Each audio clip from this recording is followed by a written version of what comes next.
Wala talagang laban si Awit. Dito kay Tomodachi, kawawa naman si Awit, di ba? Itong si Tomodachi, mahilig maghamon, mga maliliit. Sabi ko, ang hamon ni Tomodachi, yung mga malalaki, huwag yung maliliit, di ba? Malalaki. Baka mamaya matangkad nga, pero putik yan. Sing payat naman ang kawayan. O, baka naman mamaya, malaki nga, pero kasi laki naman ni Baby Giant. I-idol nyo lang yung mga idol nyo. Basta ako, nagsasabi ako ng totoo. Na lahat ng mga nangyayari halos dito sa social media, lalo na kapag influencer or gusto mag-influencer, scripted. Scripted. Scripted.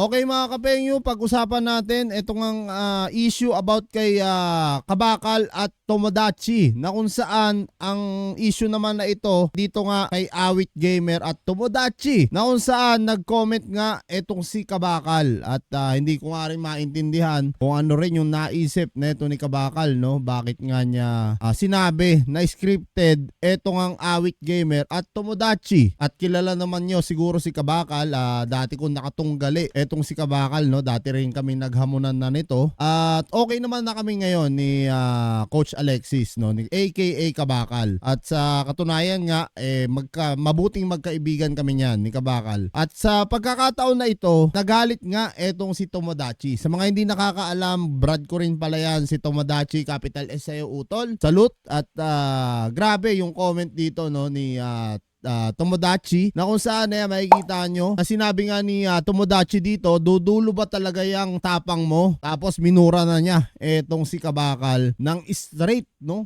Diretso sentido mga kapengyo ang pagmura nga neto ni Tomodachi dito kay Kabakal, at hindi na talaga nakapagtimpe etong si Tomodachi. Alam naman natin mga kapengyo, etong si Tol Tomodachi marami nang napatunayan nito at marami nang nahamon nito, marami na rin nasampulan, no, etong si Tomodachi, na kung saan ikinagalit siguro neto ni Tomodachi kung bakit nga sinasabi ni Kabakal na pumapatol lang etong si Tomodachi sa maliliit at sa hindi kaya, no, nalabanan siya, na kung saan parang sinasabi dito ni Kabakal na parang tayo na lang, parang gano'n no, yung punto dito ni Kabakal. Kaya naman agaran nag-reply kagabi lamang ito mga kapenyo, no, nag-reply etong si Tomodachi na minumura nga niya etong si Kabakal. At talagang dito pinapakita lang ni Tomodachi na kahit sino ka pa mang mamaliit o maghahamon sa kanya, agarang kanyang re-replyan o agarang kanyang hahamunin. At dito mga kapenyo, no, hindi nga lang natin alam kung ano nga yung naging sagot din neto ni Kabakal kay Tomodachi. Dahil sa totoo lang, yung sabihin pa lang na maliit lang ang kaya ni Tomodachi at scripted ang ginagawa nila ni Awit, talagang sadyang ikakainis nga neto ni Tomodachi yon mga kapenyo. So kayo mga kapenyo, kung kayo nga ang tatanungin ko, ano masasabi nyo dito nga sa naging reply ni Tomodachi kay Kabakal na talagang derechahan siyang minura? Ayan, antayin natin yung response ni Kabakal.